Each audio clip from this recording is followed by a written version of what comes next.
Okey.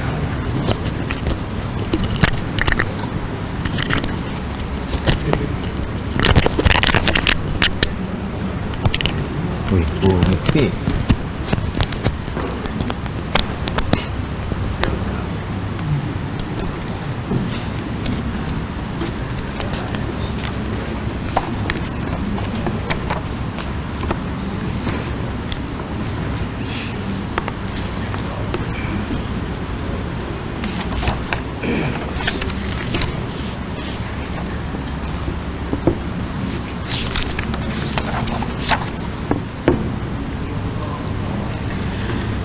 Assalamualaikum warahmatullahi.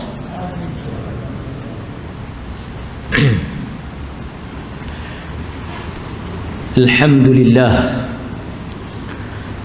Nahmaduhu wa nasta'inuhu wa nastaghfiruh wa natubu ilayh. Wa na'udzu billahi min shururi anfusina wa min sayyiati a'malina. Man yahdihillahu fala mudilla lahu ومن يضلله فلا هادي له أشهد أن لا إله إلا الله وحده لا شريك له وأشهد أن محمدا عبده ورسوله أما بعد. Hadirin mukminin, tuan-tuan, puan-puan, muslimin muslimat yang dikasihi dan dirahmati oleh Allah Subhanahu wa taala, kita bersyukur kepada Allah kerana dengan izinnya kita dapat sekali lagi menyambung kembali pengajian kita daripada kitab Ad-Da' wa Dawa yang berhubung dengan penyakit-penyakit hati manusia dan juga penawar ataupun penyelesai kepada masalah yang mengenai ataupun menyerang hati-hati kita. Kita masuk kepada bab yang berikutnya ataupun perbincangan yang berikutnya, iaitu berhubung dengan perkara yang disebut oleh Al-Imam Ibnul Qayyim rahimahullah, iaitu persangkaan buruk kepada Allah Subhanahu wa taala. Jadi tajuk kita pada malam ini adalah topik yang dibawa oleh Al-Imam Ibnul Qayyim, iaitu penyakit su'udzan, sangka buruk kepada siapa? Kepada Al-Khaliq ataupun kepada Allah Subhanahu wa taala. Antara yang disebut oleh Al-Imam Ibnul Qayyim, beliau membawakan perkataan Al-Hasan Al-Basri. Al-Hasan Al-Basri tabi'in, yang mana kata Al-Hasan Al-Basri, sesungguhnya orang yang beriman itu mukmin.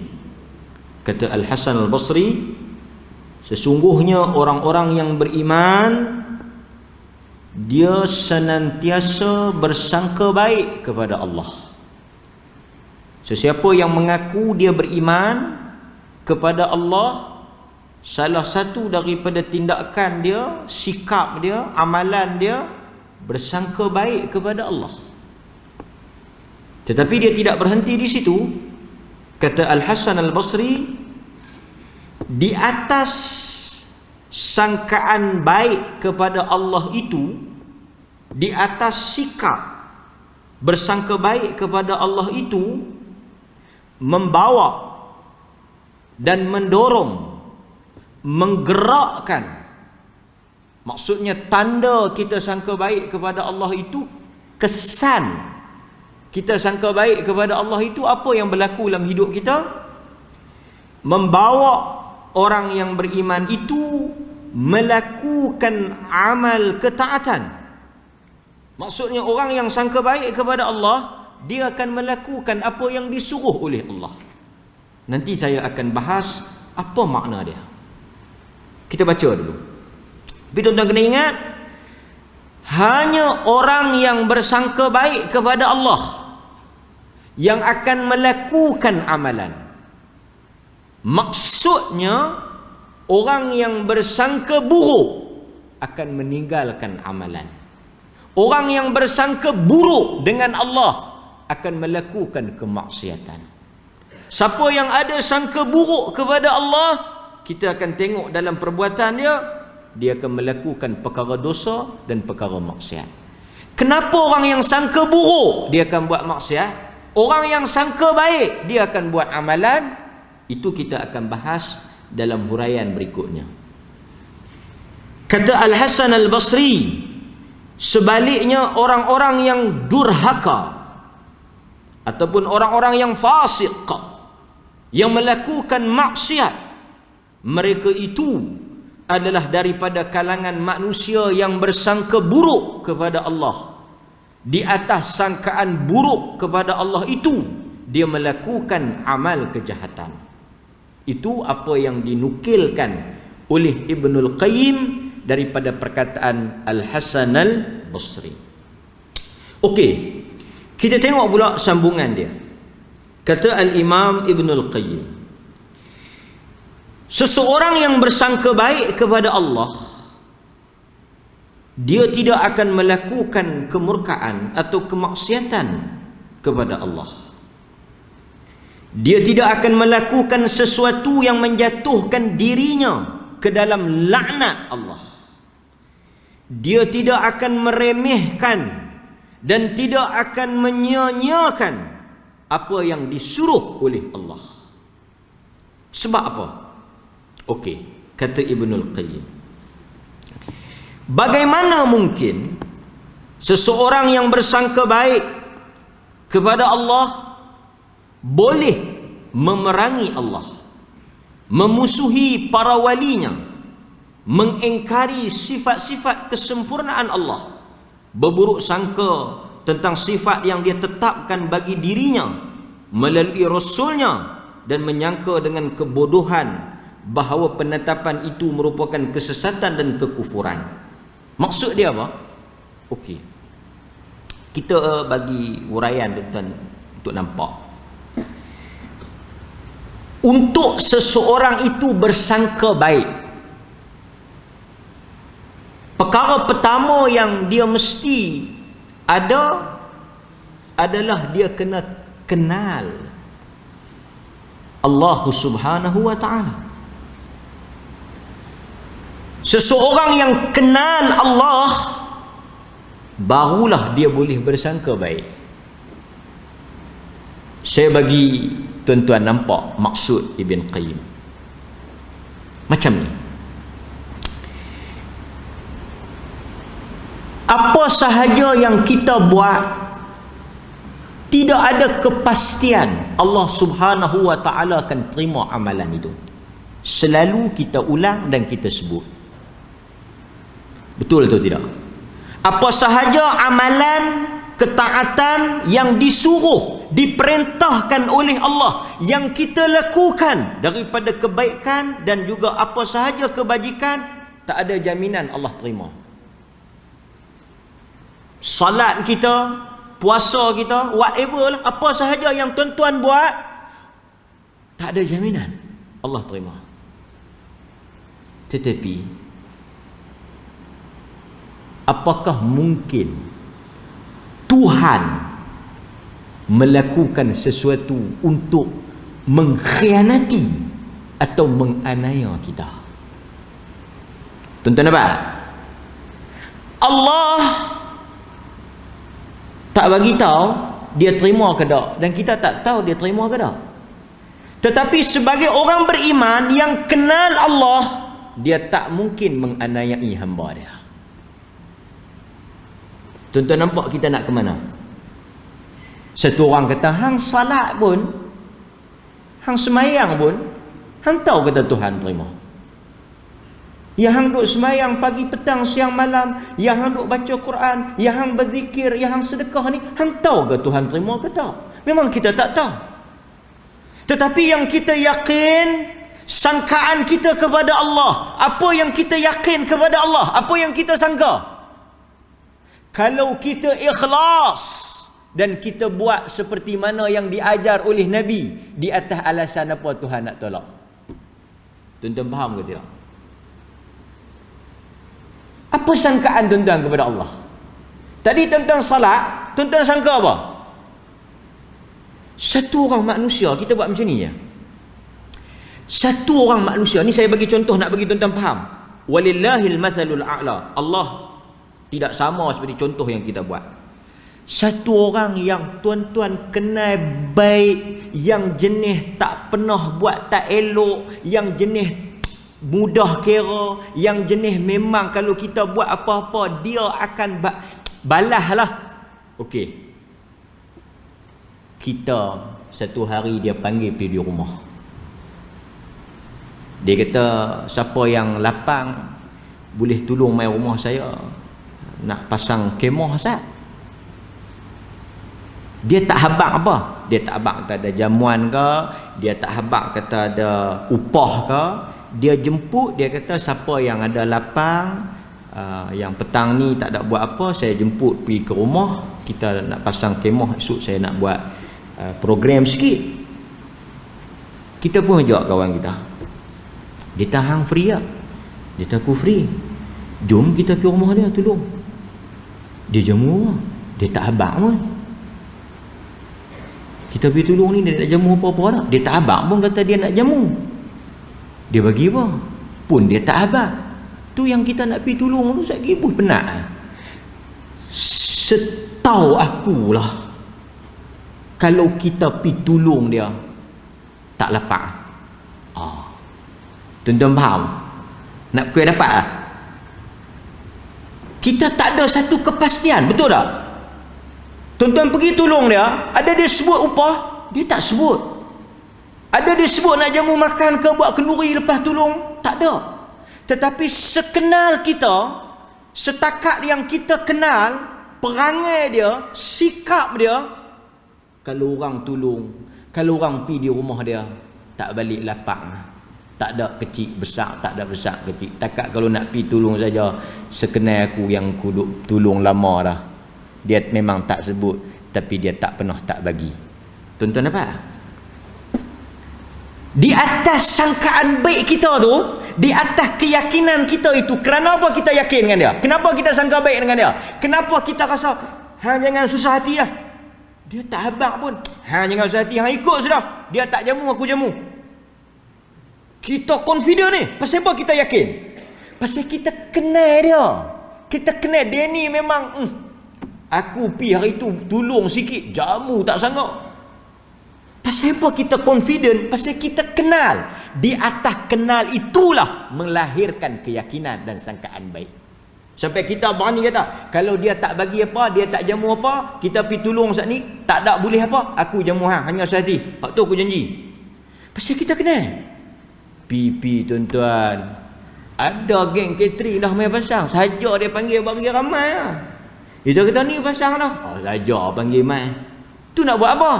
Dia kata ni dah buat laksa sikit, apa pulut udang pun semua ni nak tolong main makan lah ni. Kita pun tengok kawan kita, aku kata dah. Dah aku duk risau pasal dia tak habaq. Aku kata dah kat hang tadi, aku kenal dia ni.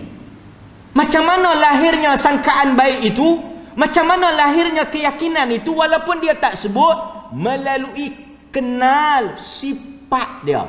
Kerana kita kenal perangai dia, kita tahu dia tu orang lagu mana. Adakah tuan-tuan kenal Tuhan? Kalau tuan-tuan kenal Tuhan, takkanlah Tuhan nak buat laya. Dia kata no, kita duk semayang ni, tak tahu Tuhan tak terima. Pasal apa hang nak kata lagu tu? Pasal apa hang nak sangka buruk? Menyangka Tuhan tak terima itu sangkaan baik ke sangkaan buruk? Tuan-tuan, sangkaan baik ke sangkaan buruk? Sangkaan buruk. Bila kita buat satu amalan, kita sangka Tuhan terima ke Tuhan tak terima? Kita pun balik duk buat tak lalu, duk buat letih. Pasal apa bang? Tuhan tak terima dah insya aku. Awak yang kata lagu tu. Pasal apa yang kata lagu tu? Kalau betul tuan-tuan, kalau betul tuan-tuan ikhlas, buat betul, tak ada sebab mah Tuhan nak buang, Tuhan nak tolak. Melainkan tuan-tuan memang Dia tak nak terima macam mana. Aku rakaat pertama tadi aku tak teringat apa. Merewang kata cerak lah. Yang tu bukan salah Tuhan lah. Sebab itu Ibnul Qayyim kata, siapa yang sangka baik dengan Allah, yang dia kenal Allah, yang dia tahu Allah itu bersifat macam mana, yang Allah itu innaka la tukhliful mi'ad, dan dia tak mungkir janji. Kalau dia kata dia nak bagi, dia akan bagi. Dia tak pernah bohong. Takkanlah kita tak mau nak sembahyang.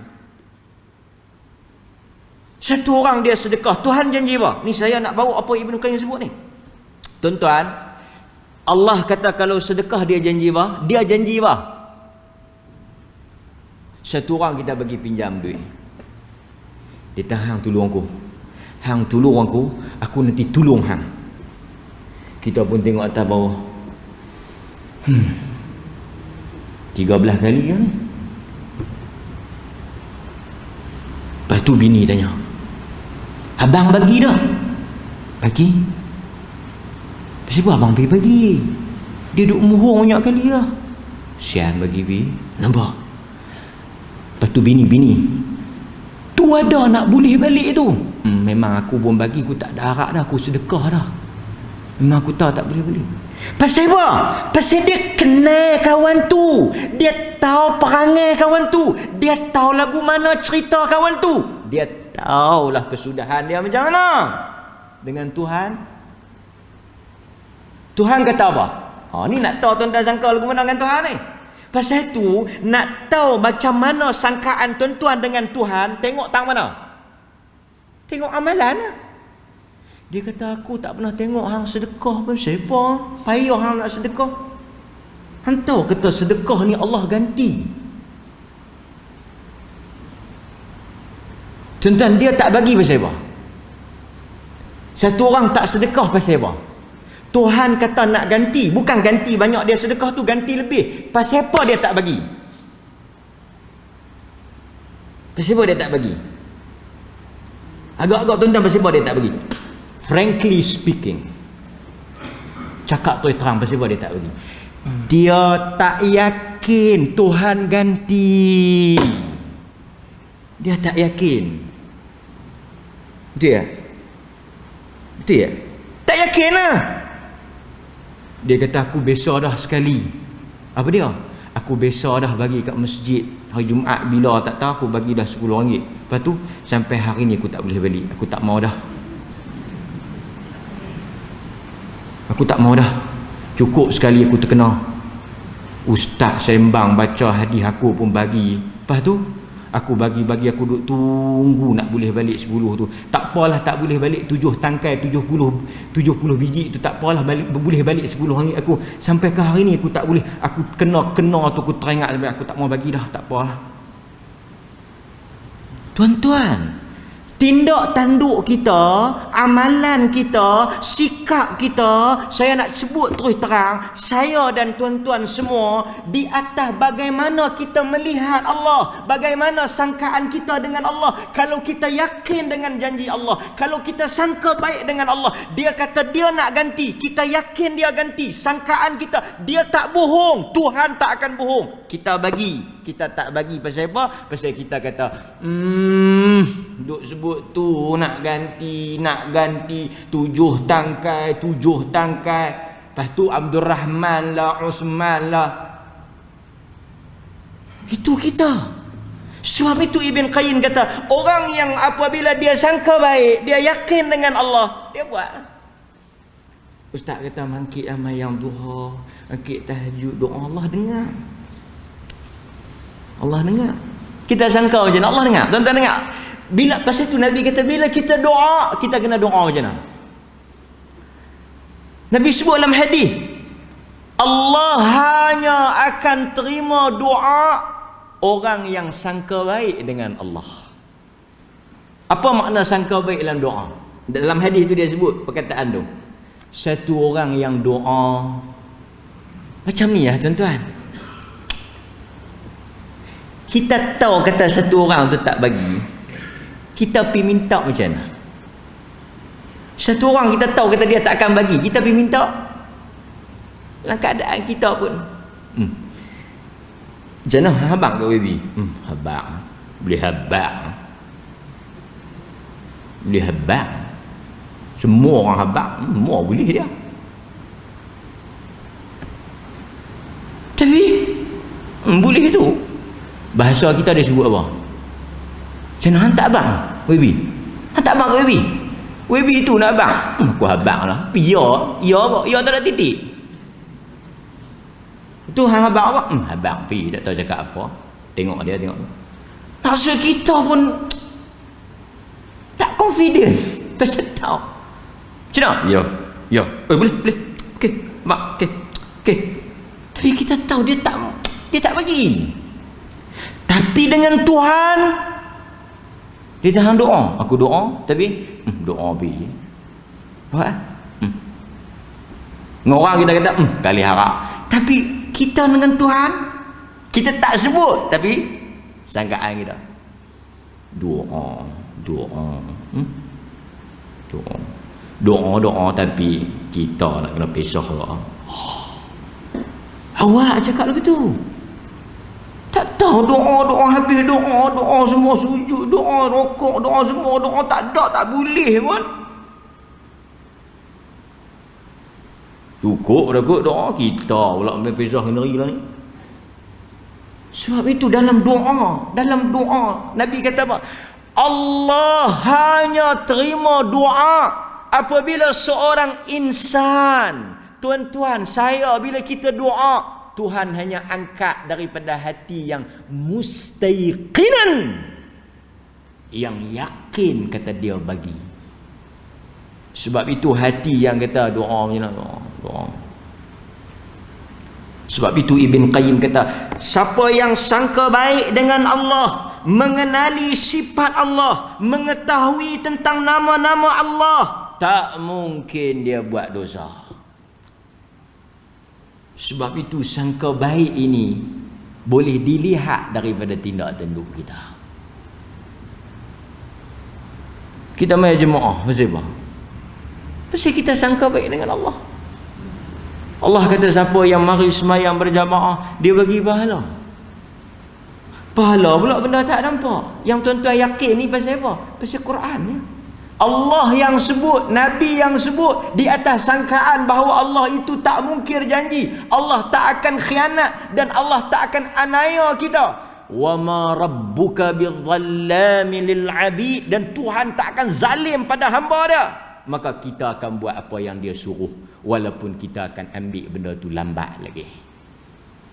Sebahagian orang tuan-tuan letih. Dia kata aku buat lah, aku bagi lah, aku salat lah, tapi aku tak nampak apa yang Tuhan bagi.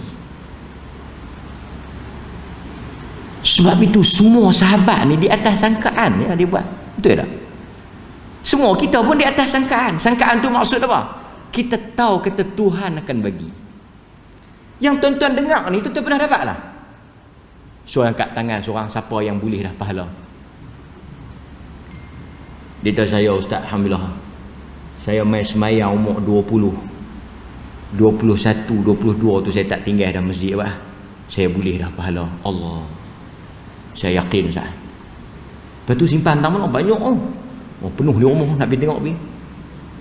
Tak boleh, kita tak boleh. Kita balik pi semua yang menggerak pasal tu kata Ibnu Qayyim, yang menggerakkan kaki tuan-tuan, yang menggerakkan tangan tuan-tuan, yang menggerakkan hati tuan-tuan di atas sangkaan baik kepada Allah. Itu yang Ibn Qayyim kata. Maka siapa yang bersangka baik kepada Allah, maka dia akan melakukan ketaatan. Sebaliknya orang yang bersangka buruk dengan Allah, dia tak akan melakukan perkara tersebut. Satu orang buat dosa, pasal apa dia bertaubat? Dalam hadis yang kita duk baca, yang kerap kita duk baca tu, satu orang dia buat dosa, Allah ampun dia. Lepas tu dia buat dosa, Allah ampun dia. Hadis tu selalu kita baca, Allah sendiri sebut, Allah sebut, bukan Nabi sebut, Allah sebut. Sebab apa dia ampun kawan tu?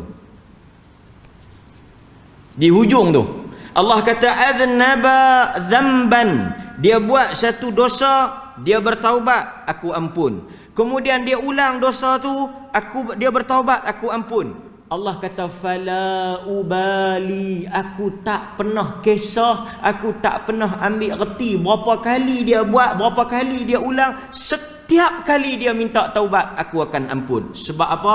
Kerana di hujung tu tuan-tuan balik pergi tengok teks hadis tu, pergi tengok matan hadis tu. Di hujung tu Nabi kata apa? Kerana ini. Tuan-tuan dengar tak hadis tu? Hadis tu dengar lah kan. Kadang-kadang tuan-tuan selalu dengar kita tak perasan. Allah kata satu saja sebab kenapa setiap kali dia buat sampai Allah kata ananas sama, kalau dia mari dengan dosa penuh langit dan bumi, dia mai, aku tak peduli, aku nak ampun. Aku tak heran dia buat berapa kali pun, dia ulang, dia repeat dosa tu berapa kali pun dia taubat, aku tak pernah ambil kira. Yang aku nak, aku akan ampun. Sebab apa? Kerana setiap kali dia berdosa, dia bertaubat, sebab dia senantiasa bersangka baik kepada aku. Dia kata dia ada Tuhan yang maha penerima taubat. Allah sebut dalam hadis tu dia ampun hamba tu kerana hamba itu bersangka baik kepada dia, bahawa Allah akan ampun dia. Pasal itu kita buat dosa, kita bertaubat pasal kita sangka Allah terima. Pasal itu orang-orang yang berdosa dia balik kepada Allah. Pasal apa dia balik kepada Allah? Pasal dia tahu Allah akan terima taubat dia, sangka baik. Hadirin mukminin, itu apa yang disebut oleh Al-Imam Ibn Qayyim. Bagaimana kita nak bersangka baik kepada Allah untuk menjadikan kita di kalangan orang-orang yang beramal? Kata para ulama, juga disebut oleh Al-Imam Ibn Qayyim, dia sebut dalam kitab ini, untuk melahirkan sangka baik kepada Allah adalah dengan mengetahui dan mengenal nama-nama Allah dan sifat-sifatnya. Itu apa yang disebut oleh Al-Imam Ibn Qayyim. Kita baca sikit apa yang dia kata. Sesungguhnya bersangka baik kepada Allah, iaitu kita yakin dengan nama-nama Allah yang maha baik dan perbuatannya. Apa antara nama-nama Allah? Ar-Razzaq. Kita ambil contoh Ar-Razzaq. Allah itu memberi rezeki. Di atas sangkaan Allah itu, di atas keyakinan kita, sangkaan baik kita, Allah itu akan bagi rezeki pada kita, maka kita tak akan ambil benda haram. Terbentang kepada kita dua benda, satu benda halal, satu benda baik. Satu yang benda haram, satu yang benda halal. Tuan-tuan ambil mana? Yang ni haram, yang ni haram, yang ni halal. Tapi yang haram ni banyak. Allah kata yang halal tu walau sikit cukup, yang haram ni kalau banyak tak cukup. Kita pula tengok kita punya sangkaan kita, pandangan kita dengan Tuhan macam mana. Kalau aku, dia tanya kita, benda ni salah tak? Adalah dia tanya kita buat apa? Salah. Setakat aku duduk mengaji, salah haram ni, tak boleh cara ni. Cara ni langgar undang-undang, cara ni kira menipu ni, tak boleh, salah. Kalau ambil kira haram, oh dah salah, haram lah, tak boleh. Lepas tu tak boleh ambil tak boleh. Lepas tu kalau aku tak ambil, rugi no. Oh rugi Daripada salah ke tak? Salah. Daripada salah, haram ke tak? Haram. Daripada haram, rugi tak? Rugilah, hang tak ambil. Kita pula abang nak bagi dia sedap hati, duk nampak dia pun macam apa, ayam berak kapok kan. Peluang duk ada depan mata kita pun bagilah sikit. Hang jangan takut, Allah ada. Hang tolak, Tuhan nanti buat mai lebih baik pada hang. Kita pun bagi tazkirah kat dia. Tengah jam, 30 minit duk bagi dia semangat. Esok hang telefon, hang habaq, hang tak mau. Allah hang tak saja telefon, Allah nanti hantar satu benda hang tak terkejut. Wa may yattaqillah, kita siap bagi khutbah. Hanya takut Allah akan tolong. Dia pun tunduk, bagi lagi dalil. Kalau kata rezeki hang tolak, orang lain nak ambil. Kalau hak hang betul, dia akan mai. Hang jangan duk try hak haram. Tuhan akan buat mai, hang jangan. Kita pun bagi. Terima kasih nasihat hang. Terima kasih. Aku dengar ni aku lega sikit lah. Banyak mana ni yang hang nak tolak ni? Kita kalau aku ambil lah tengah 200,000. Kita yang bagi tazkirah tu, tak ada kah nak boleh kira nak pergi boleh? Dia tak ada. Kalau nak kena buat lagu aku habaq tadi ya. Tak apa, hang jangan ambil, hang jangan duk kelam mata, hang jangan. Dia duk kelam mata. Hang jangan duk kelam mata. Hang dengar aku kata tadi. Ustaz kata al-halalu bayyin wa haramu bayyin. Halal tu jelas, haram tu jelas. Kalau tak haram pun syubhat, hang jangan. Tak apa, biar kita miskin tapi kita ambil halal daripada kaya tapi haram. Oh, dia bagi lagi. Dia takut kau untuk kelam mata kan. Tak apa, terima kasih. Aku puas hati aku dengar. Aku nak dengar waktu pasal orang pergi masjid, orang mengaji, aku tak tahu. Kau untuk kembali nak ambil ke tak tahu. Dia pun buka radio tajuk rezeki halal lagi berkah. Oh, Tuhan saja nak tolong dia. Dia pun dengar balik. Tanya cerita pula kat bini dia. Macam mana hang? Kita ambil tak? Kalau ambil ni kan hang pulut dakak maka udang lipan tu tetap dah kat hang tu 2-3 mayam. Macam mana hang? Tak apa bang, oi cik susah. Tak ada apa pun tak apa. Jangan abang duk ambil benda haram esok jenuh lah neraka bang oi. Hang pun tak mau? Tak mau bang oi, tak mau. Abang nak ambil cik tak mau terlibat. Dia pun lena. Esok dia buat keputusan tuan-tuan. Keputusan yang akan dia buat itu benar-benar di atas apa yang dia sangka kepada Tuhan. Kalau betul iman dan akidah dia Allah Ar-Razzaq, dia akan sebut tak, dia dah saya tak ambil kot. Tapi kalau dia tak ada Ar-Razzaq tu, kalau dia tak ada iman Ar-Razzaq tu, kalau dia tak ada sangka baik yang Allah janji, kalau hang tolak yang haram, dia akan ganti yang halal, yang lebih baik daripada yang haram itu, walaupun yang haram itu depan mata. Kalau dia tak ada sangka baik itu, apa dia akan buat? Dia tak apa, saya ambil betul apa saya tanggung. Awak yang mereka duk sebut yang halal itu toh tahu mana duk pun tak tahu lagi. Yang duk depan mata ni kita nak tolak buat apa? Tiba bukan senang pertarungan kita dengan Tuhan tu, bukan dengan diri kita, dengan Tuhan. Sebab itu manusia yang dia yakin Tuhan yang bagi rezeki, dia tahu Tuhan akan bagi rezeki. Tapi kalau dia kata kalau aku tak ambil ni, kawan dia kata Allah akan ganti, Allah akan bagi rezeki. Betul lah, tapi di mana rezeki tu? Dia nak main aku mana? Hak ni memang kompom-kompom lah ni. Kompom-kompom lah ni. Hak yang hang sebut tu hang ceramah mak. Tak hang pun kalau orang over kat hang tak tentu. Dia takut pun tak tentu. So tuan-tuan, dengan Ibn Qayyim kata kalau kita sangka baik, yakin, Allah tak akan sia-siakan kita. Sebab itu Nabi kalau kita tengok dia masuk gua dengan Abu Bakar As-Siddiq. Abu Bakar takut duduk dalam gua Thur. Kalau Quraisy tu, kalau kafir tu tunduk nampak mati tuan-tuan, mati, bukan tangkap masuk jim, memang pi nak bunuh. Abu Bakar takut. Apa Nabi kata? La takhaf wa la tahzan. Jangan takut, tenang. Allah, innallaha ma'ana. Tuhan dengan kita. Di mana Tuhan? Nabi kata Tuhan dengan kita. Tuan-tuan, Allah, innallaha ma'ana. Tuhan dengan kita. Di mana Tuhan? Kita kata Allah dengan kita, di mana Allah? Bukan di mana tu maksud kedudukan Allah tu, tapi di mana Allah itu dengan pertolongan dia? Macam mana?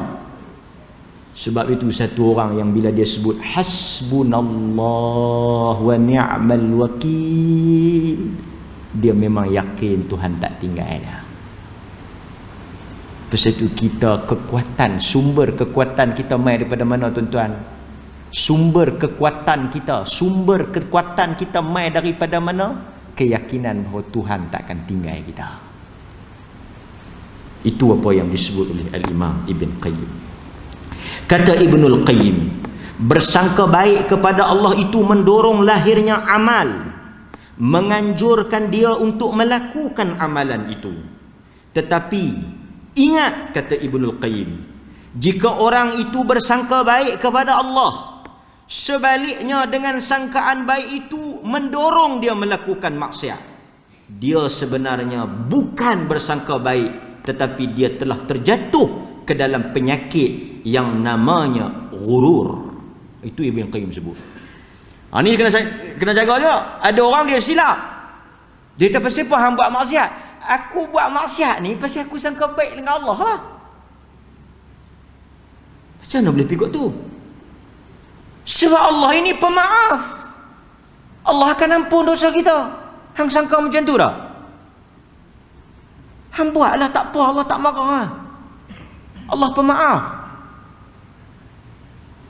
Tuan-tuan, Ibn Qayyim kata ini bukan sangka baik, ini ghurur. Dia tertipu dengan diri dia. Orang yang sangka baik dengan Allah bukan buat maksiat, tetapi sebaliknya buat ketaatan. Tuan-tuan jangan silap faham. Sat lagi bila orang baca nas-nas hadis yang kata Allah itu maha mengampun, Allah itu maha menerima taubat, Allah itu maha pemaaf, buat pilah dosa apa pun, jangan syirik saja Allah akan ampun. Dia ambil semua ni, dia buat satu sangkaan, dia kata Allah membenarkan kita buat kerana Allah itu akan ampun. Kalau dia tak benarkan kita, takkan dia nak ampun. Dia habang awal kata dia ampun tu, nak habang kata kita suruh boleh buat lah. Tuan-tuan, takkan macam tu. Saya bagi contoh macam ni. Kajian umum. Kita akan bagi diskaun pada semua kesalahan yang kena saman. Apa maksud dia? Dia suruh kita langgar lah tu. Sebab dia abang dia nak bagi diskaun. Tu satu green light, kata dia suruh kita langgar. Tak. Dia bukan suruh kita langgar.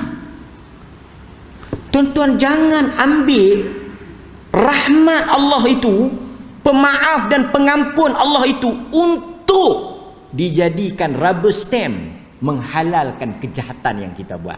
Tak sama sekali. Ini antara apa yang disebut oleh Al-Imam Ibn Qayyim. Kemudian dia bawa hadis.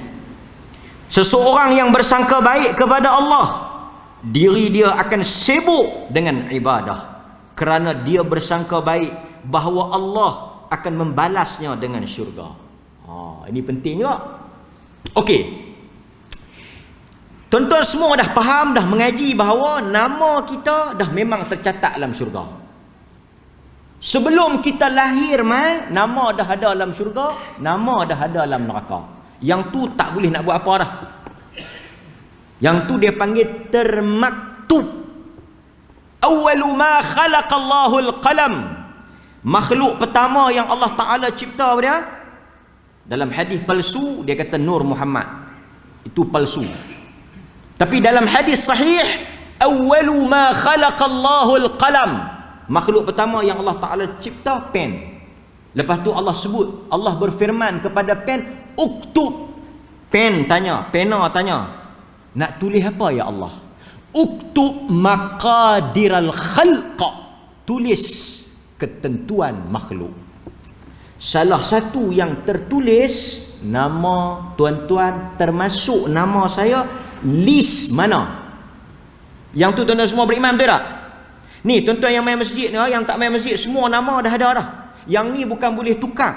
Tak boleh tukar tuan-tuan. Tak boleh tukar dah. Nama tuan-tuan duduk dalam neraka, boleh tukar tak pergi syurga? Tak boleh. Oh, jam ustaz, memang jam.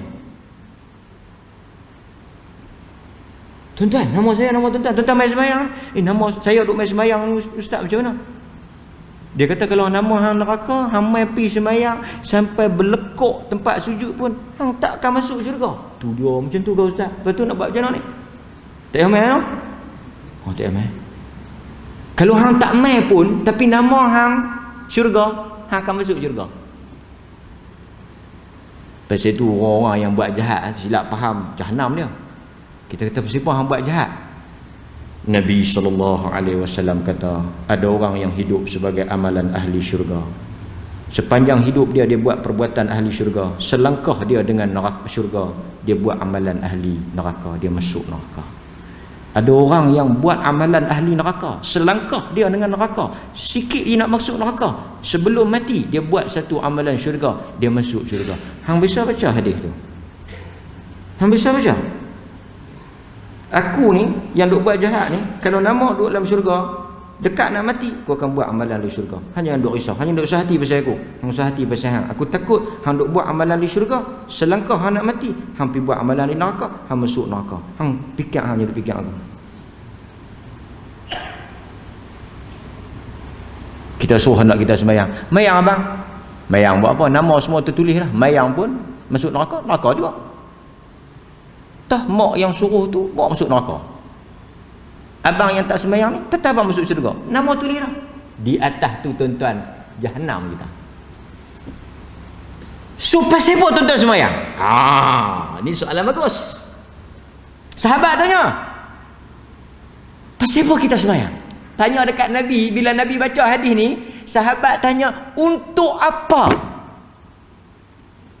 Pasal apa tuan-tuan sembahyang? Nama dah tulis dah.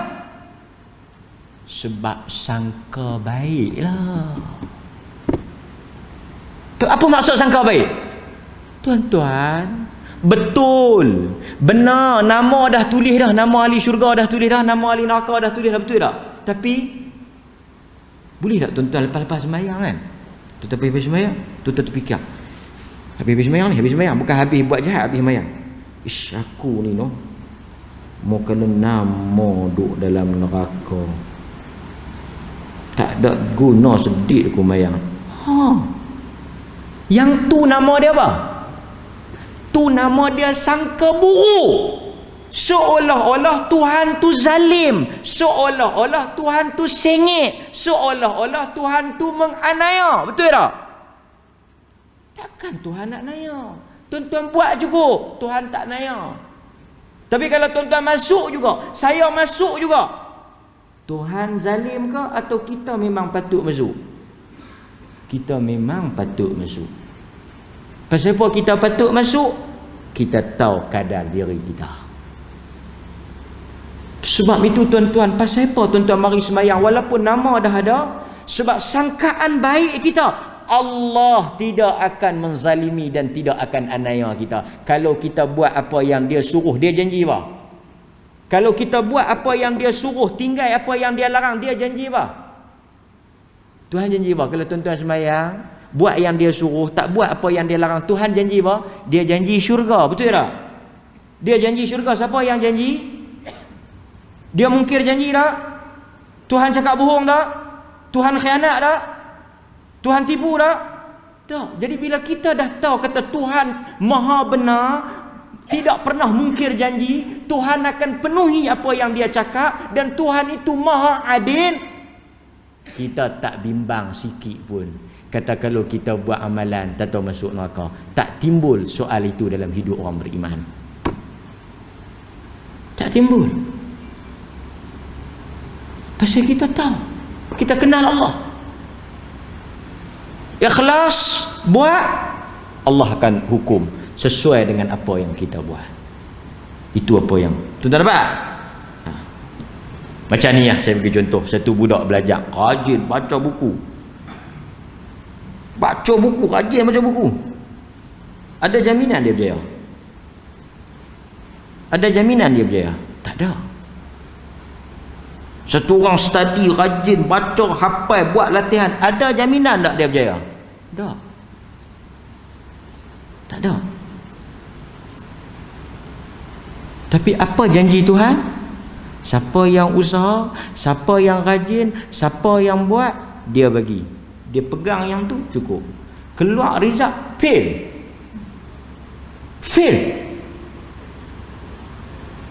Dia kata, macam mana ustaz? Janji Allah kata siapa usaha, saya dah study dah. Semua sebab musabab saya dah buat dah. Tapi saya fail. 10 tahun lepas tu kita jumpa dia, kaya 10 kali ganda pada kita yang lulus peksa. Boleh jadi tak? Boleh jadi tak? Boleh jadi tak tuan? Banyak kita duduk jumpa. Masuk universiti, pagar kereta, Myvi. Kawan yang tak masuk universiti tu, yang fail tu, ni cerita betul. Jumpa kita, Evoke. Tahu Evoke? Evoke tak Evoke? Payah sikit orang polis ni nak nampak Evoke ni. Pasal Tuhan janji. Tapi kita tak boleh baca. Macam mana hang? Tu dia lah. Tengok, fail. Tak apa. Allah kata siapa buat dia bagi. Tak semestinya dia bagi tu melalui kelulusan tu. Pasal itu kita jangan judge hanya dalam 1-2 keputusan. Tak tengok satu orang, macam mana hang dah usaha tapi Tuhan tak bagi. Aku yakin Tuhan bagi. Belum masa dan belum ketika. Cukup. Sangka baik. Pasal itu kita tengok satu orang, dia usaha, dia tak dapat. Jangan kita putus kata Tuhan benci, Tuhan tinggal dia. Ma wadda'aka rabbuka wa ma qala. Tapi kalau satu orang dia cepat sangka buruk dengan Allah, cepat farah dengan Allah, cepat putus asa dengan Tuhan, tak ada beza Allah dengan yang lain-lain. Tu dia. Tak ada beza Tuhan dengan yang lain-lain. Allah akan bagi. Itu apa yang kita sebut. Dalam hadis Abu Hurairah radhiyallahu an, Nabi sallallahu alaihi wasallam bersabda, ni Allah sebut dalam hadis kursi, ana 'inda dhanni 'abdi bi wa ana ma'ahu. Sesungguhnya aku ini berdasarkan sangkaan hamba aku. Aku akan bersama dengannya apabila dia mengingati aku. Fa in dzakarani fi nafsi. Kita azan dulu, sekali kita sambung hadis ni dan kita syarah sikit, kemudian kita tangguh insya-Allah taala.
Bismillah. Kita sambung hadis tadi. Abu Hurairah kata, Nabi sallallahu alaihi wasallam bersabda, "Wa ana ma'ahu idza dzakarani." Dan aku, yakni Allah, akan bersama dengan hamba-Ku yang dia mengingati aku. Allah janji, ya. Allah sebut wa ana ma'ahu. Pasal itu Allah sebut selalu dalam Quran bahawa dia bersama dengan orang-orang yang beriman. Wa huwa ma'akum aynama kuntum. Dan Allah itu bersama dengan kamu. Dia ada dengan kamu di mana sahaja kamu berada. So itu orang beriman. Ada satu gambar viral di internet. Saya tak tahu tuan-tuan baca tak baca. Ada satu tulisan Arab. Saya tak pasti tulisan tu real ke tak, betul ke tak, tapi tulisan tu katanya ditulis di satu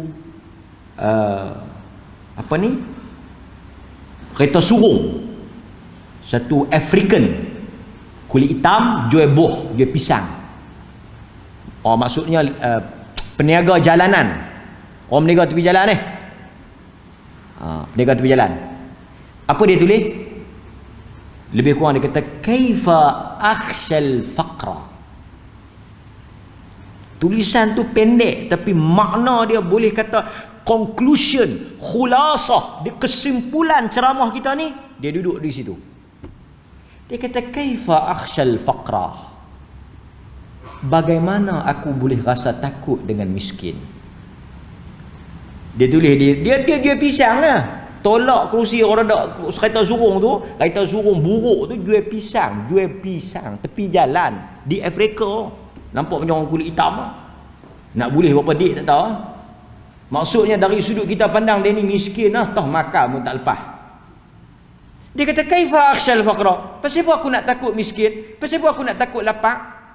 Pasal apa aku nak takut susah? Pasal apa aku nak takut tak ada makan? Tapi dia keluarlah kerja. Janganlah duduk silau panggung belengkaklah rumah. Pasal apa kita nak takut? Pasal apa kita nak risau? Pasal apa kita nak bimbang? Kena risau mau duduk belengkak lebih pada ulak sawah Bini dia duduk risau nak masuk apa tak ada, buka ni tak ada, buka ni tak ada. Pihak mak kat bit lelaki dia, ni nak masuk apa ni, nak makan apa tak ada. Hang risau apa? Allah bersama dengan kita. Mau kalau perangai pemalas lagu ni iblis pun tak duduk dengan kita. Bukan kata Allah. Dia ni keluar, kita tengok dia. Orang meniaga nak ada nak laku, macam mana rezeki dia, hujan pula hari ni ada nak boleh pi. Dia kata kaifa akhshal faqra. Pasal apa aku nak takut tak ada rezeki? Pasal apa aku nak takut miskin? Pasal apa aku nak bimbang aku susah tak ada makan hari ni? Wa ana 'abdul ghani. Walhal aku hamba kepada yang maha kaya. Aku adalah abdun al-ghani, hamba kepada Allah yang maha kaya. Allah Tuhan aku maha kaya. Aku nak susah hati apa? Dia maha kaya. Dia akan bagi rezeki kat aku. Kalau kita bertuhankan Tuhan yang maha kaya tu, kita tak susah hati rezeki kita. Kita buat kerja, bagi betul, bagi kena dengan jalan, tak payah susah hati. Allah kaya. Banyak, pasal apa kita takut sakit? Ikhtiar, Allah maha penyembuh. Faham tak takut sakit tu? Maksudnya kita jaga, kita doa, kita ikhtiar, ambil langkah pencegahan. Orang kafir, tuan-tuan, pasal itu apabila orang-orang kafir tanya orang Islam, tanya di kalangan sahabat, apa sahabat ni mai berani pelik Dia kata pasal kami cinta mati. Pasal apa mereka cinta mati? Pasal di mata mereka syurga. Di mata mereka tu syurga. Syurga tu janji Allah. Pasal itu tuan-tuan, ingat tak hadis dalam Bukhari? Ingat tak lagi hadis Bukhari? Malaikat sayyarah tu, yang malaikat melilau tu. Ingat tak lagi malaikat yang melilau kata cerok tu? Dia cari apa? Dia cari orang yang duduk dalam majlis ilmu. Lepas tu dia naik pergi habaq dekat Allah Ta'ala. Allah Ta'ala tanya depa duk buat apa? Depa duk ingat engkau. Depa duk zikir kepada engkau. Depa duk mengaji. Depa duk baca ayat-ayat engkau. Pasal apa Allah tanya? Allah Ta'ala tanya pasal apa? Pasal apa depa buat lagu tu? Kerana depa nak masuk syurga. Allah Ta'ala tanya, depa nampak tak syurga? Depa tak nampak. Tapi macam mana kita boleh buat benda kita tak nampak? Macam kita cerita tadi lah, awal cerita kita ingat tadi. Macam mana yang kita boleh percaya? Kita tak nampak. Pasal apa kita boleh percaya? Sangkaan. Di atas sangka. Bila Allah Ta'ala tanya malaikat tu, mereka nampak tak lagi syurga yang mereka duk pulun nak masuk? Malaikat tu jawab bagi pihak kita, mereka tak nampak. Mereka tak nampak tapi mereka pulun tak sangka dah. Tuan-tuan, pulun tak sangka dah. Benda tak nampak apa lagi ni. Benda tak kelih apa lagi ni. Benda dengar lah. Tapi pasal apa? Pasal tuan-tuan sangka dengan penuh yakin Allah tak akan bohong kita. Pasal itu dia kata, pasal apa aku nak takut? Allah Maha Kaya. Banyak kawan-kawan kita yang Allah uji rezeki tak ada, penerbit buang kerja apa semua, ada yang pergi jual sate, sahabat-sahabat saya ada yang jual nasi lemak apa semua. Tapi semua duk sebut, duk pujuk hati, Allah dah tentu rezeki. Tu sangkaan lah tu. Hantar mana rezeki hang? Aku tak tahu, tapi aku sangka, aku yakin Tuhan bagi rezeki. Sebelum lahir 4 bulan dalam perut lagi Tuhan dah tulis dah.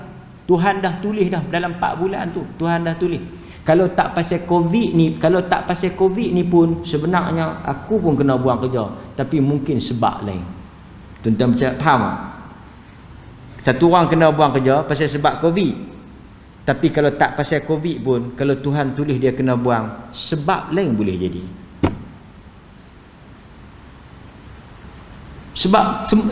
Sebab kita yang kita dah nampak ni sebab kan.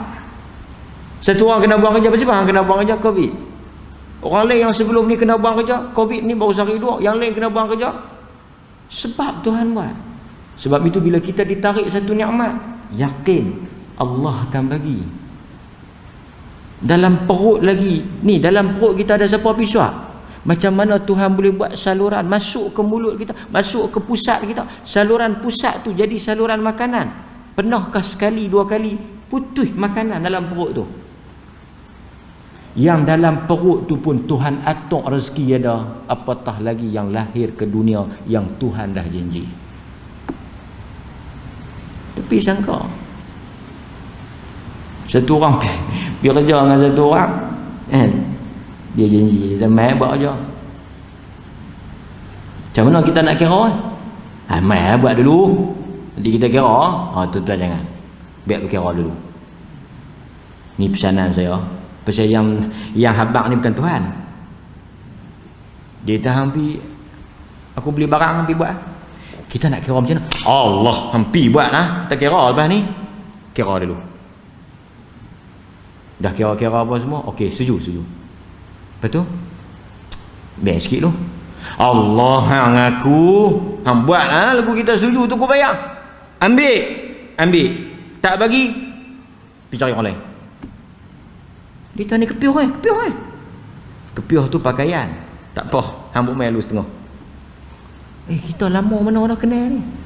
Beranak pun sekali hang beranak katin aku beranak katin ni. Hambuk mai dulu setengah. Yang lagu hang pegang tu aku tak ada kira beranak sekali kan hang mai setengah. Pasal manusia. Tapi kalau Tuhan, okey. So sekarang ni soalan saya sebelum kita tangguh kelas ni, dengan siapa kita deal?